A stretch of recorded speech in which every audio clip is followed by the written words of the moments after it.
Second thing, central metal atom pairing होने के लिए ये अगर 4D का है, 5D सीरीज का है, 6D सीरीज का, तो पेयरिंग करा दो।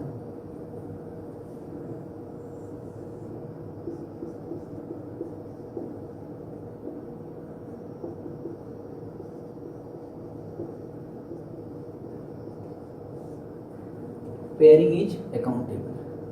लेकिन 3D का है तो पेयरिंग नहीं होगी, 3D का है तो पेयरिंग नहीं होगी, ध्यान रहे। ठीक, क्लियर है बात ये। थर्ड पॉइंट जो आता है, high oxidation number.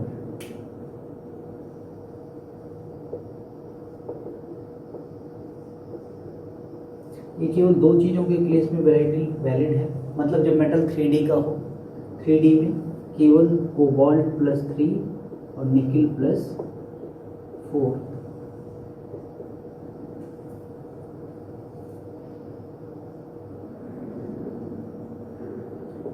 Pairing is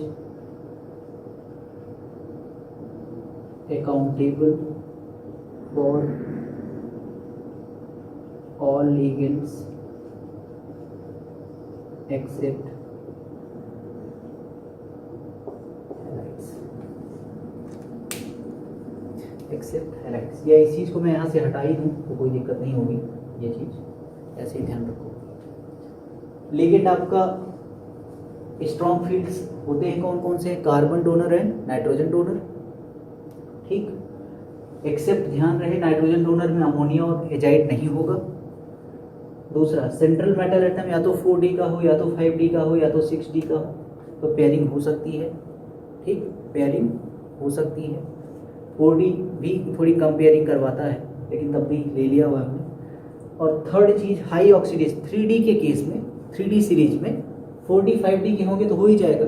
3D का अगर मेटल हो, हाई ऑक्सीडेशन नंबर में 2 पेयरिंग करवा सकता है। किसके साथ नहीं करवा सकता? हैलाइड के साथ। बाकी सबके साथ करवा सकता है, बाकी सबके साथ करवा सकता है। ये चीज़ आप ध्यान रखो, समझ गए बात? मतलब अगर कोबाल्ट +3 हो अमोनिया के साथ, तो बताओ पेयरिंग होगी? हो जाएगी। ये वाला फैक्टर डोमिनेंट है। ठीक, दूसरी चीज़, Ni+4 है, N3- के साथ है, बताओ पेयरिंग हो जाएगी? हो जाएगी, पेयरिंग हो जाएगी। समझ में आती है बात? अब कुछ मैं मॉलिक्यूल्स लिख रहा हूँ और आपको दिखा रहा हूँ कब पेयरिंग होगी, कब पेयरिंग नहीं। चेक करते हैं उस मॉलिक्यूल्स में।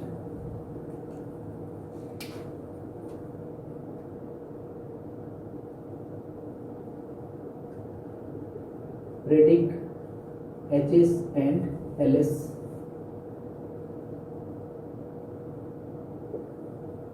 कॉम्प्लेक्सेस, मतलब high spin and low spin complexes.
इन सब कॉम्प्लेक्सेस में देखते हैं हम लोग हाई स्पिन कहाँ होगा और लो स्पिन। लो स्पिन का मतलब जहाँ पे पेयरिंग होगी, लो स्पिन। अब चेक करो, सबसे पहले आपका ध्यान लिगेंड पे जाना चाहिए। सबसे पहले आपका ध्यान लिगेंड पे जाना चाहिए। या सब कुछ छोड़ो, मेटल को देखो, पहले किसको देखो, मेटल को। मेटल बताओ किसका होना चाहिए, मेटल पहले चेक करो 3D का है क्या, अगर 3D का होगा तो भूल जाओ। आयरन देखो किसका है, 3D का। 3D में दो केस है, 3D दिख गया, दूसरा क्या देखो, क्या कोबाल्ट है क्या निकिल है। तो ध्यान से देखो, पहला वाला ना तो कोबाल्ट है ना तो निकिल है, ये मतलब मेटल पेयरिंग नहीं करवा सकता अपने दम पर। अब कौन देखोगे आप, लिगेंड। बताओ NH3 पेयरिंग करवा सकता है, नहीं करा सकता, क्योंकि वो स्ट्रॉन्ग फील्ड लिगेंड नहीं आता है। चलो पेयरिंग नहीं होगी तो कैसा कॉम्प्लेक्स, हाई स्पिन। सेकंड देखो CO NH3 का होल 6, पहले मेटल को चेक करो, CO 3D का कोबाल्ट और 3D का है तो मेटल पेयरिंग करवा सकता है। क्यों, क्योंकि कौन है वो, कोबाल्ट है, वो भी किस में है, +3 में। लेकिन किसके साथ पेयरिंग नहीं करवा सकता, ध्यान से देखो, हैलाइड के साथ। क्या हेलोजन के साथ अटैच है, क्या हेलोजन के साथ अटैच है, बोलो नहीं। इसका मतलब पेयरिंग करवा लेगा तो कैसा कॉम्प्लेक्स हो गया ये, लो स्पिन कॉम्प्लेक्स। नेक्स्ट देखो NiCO का होल 4, तो मेटल तो पेयरिंग नहीं करवा सकता, वैसे भी लेकिन यहाँ पे 0 में है, +4 में चाहिए तो नहीं करवा सकता। CO कार्बन डोनर है, स्ट्रॉन्ग फील्ड, पेयरिंग करवाएगा, लो स्पिन। ठीक है, एक और लिख देता हूँ। नेक्स्ट है FeCO का होल 5, आयरन पेयरिंग करवा सकता है क्या, नहीं करा सकता, आयरन पेयरिंग नहीं करा सकता। नेक्स्ट देखो कौन है, CO carbon donor, strong field, pairing हो जाएगी, लो स्पिन। FeF6 हेलोजन है, वैसे भी देख लो, पेयरिंग नहीं होगी, high spin. NiCl4 halogen, high spin. MnCO carbon, pairing होगी, लो स्पिन। COF6 कोबाल्ट है, +3 में है, पेयरिंग करवा सकता है, लेकिन किसके साथ नहीं करवा सकता, हैलाइड, हेलोजन है, पेयरिंग नहीं होगी, कैसा हो गया ये, हाई स्पिन कॉम्प्लेक्स। ठीक, तो इस बेसिस पे आप, बैलेंस बॉन्ड थ्योरी इतनी थी जिसमें हम लोगों ने जो जो चीज़ें देखी उस बेसिस पे आप करवा सकते हो, हाइब्रिडाइजेशन निकाल सकते हो। ठीक, हाइब्रिडाइजेशन कैलकुलेट कर सकते हो, और भी कुछ 4 चीज़ें मैंने बताई, टोटल स्पिन निकाल सकते हो, अनपेयर्ड इलेक्ट्रॉन बता सकते हो, मैग्नेटिक बिहेवियर निकाल सकते हो, मैग्नेटिक मूवमेंट निकाल सकते हो, ज्योमेट्री बता सकते हो। ये सब चीज़ें आप हाइब्रिडाइजेशन के थ्रू, बैलेंस बॉन्ड थ्योरी के थ्रू बता सकते हो।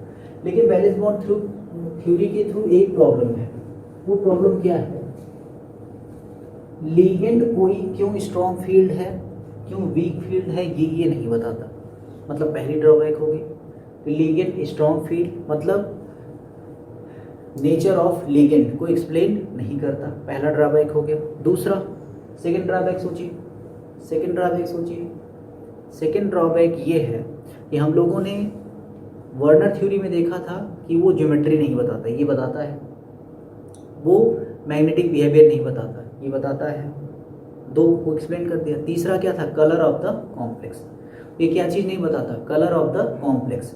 मतलब इसके 2 ड्रॉबैक नॉर्मल जो आगे रिमूव होंगे उस चीज़ की मैं बात कर रहा हूँ। पहला चीज़ कलर ऑफ द कॉम्प्लेक्स, दूसरा चीज़ नेचर ऑफ द लिगेंड, इन चीज़ों के बारे में ये नहीं बताता। तीसरा और सबसे इम्पॉर्टेंट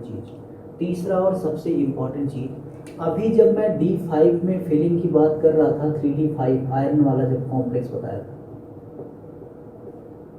यहाँ पे हुंड रूल के अकॉर्डिंग फिलिंग ऐसी होनी चाहिए, लेकिन ऐसा हो जा रहा है,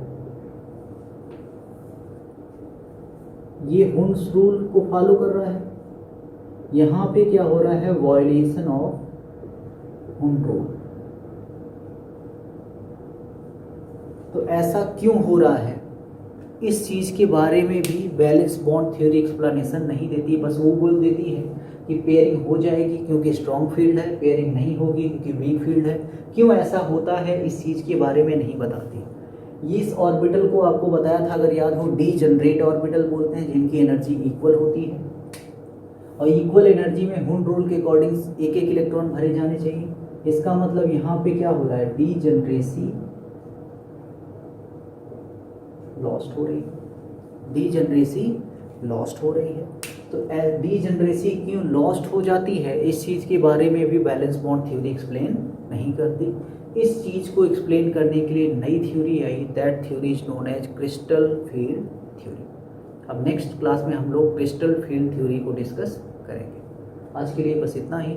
इस पे बेस्ड क्वेश्चंस को आप सॉल्व करिए, ठीक है। Thank you.